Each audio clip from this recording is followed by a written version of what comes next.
देखिए, मेरा संघर्ष तो वो हम ही जानते हैं और किसी के बारे में मैं टिप्पणी नहीं करना चाहती हूँ। जो गलत है वही बोलती हूँ।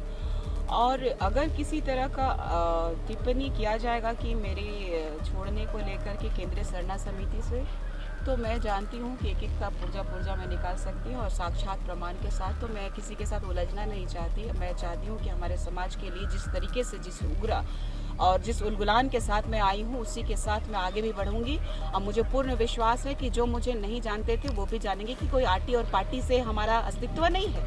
हमारा अस्तित्व इस धरती से है, इस जंगल से है, इस वायु से है, अग्नि से है, इस सिंगा बोंगा से है, आप देखिए सूर्य देवता से। तो सबसे बड़ी बात है कि हम लोग नेचर पे जीने वाले लोग हैं। हमें याद रखना चाहिए, चाहे भगवान बिरसा मुंडा जी हो, चाहे तिलका मांझी जी हो, चाहे वीर बुद्धू भगत जी हो, चाहे रुनिया टुनिया जी हो, बिना संसाधन के भी, बिना पार्टी का भी लोग लड़ते थे। आज तो हमारे पास ये माहौल आ गया है कि संविधान के तहत रहते हुए इतने रिसोर्सेस वालों के साथ हमें लड़ना है। चाहे यहाँ के बाहुबली बोलिए, चाहे यहाँ के माफियाओं को बोलिए, चाहे यहाँ के जो सबसे करप्ट अधिकारी बैठे हुए हैं उनसे कहिए, यहाँ सरकार और अधिकारी मिली भगत से चल रहा है। हमारी जमीनें लूटी जा रही हैं। यहाँ कोई अभी ऐसा कुछ नहीं है, ना ही मुझे कोई कहीं से ऑफर है।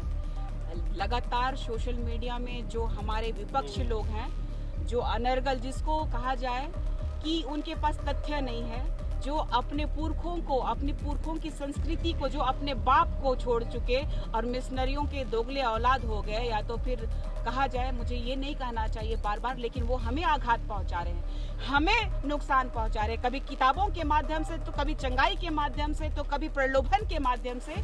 इसीलिए बार बार मैं कहती हूँ कि कभी किसी की औकात नहीं रहे कि सच्चाई स्वीकार कर दे।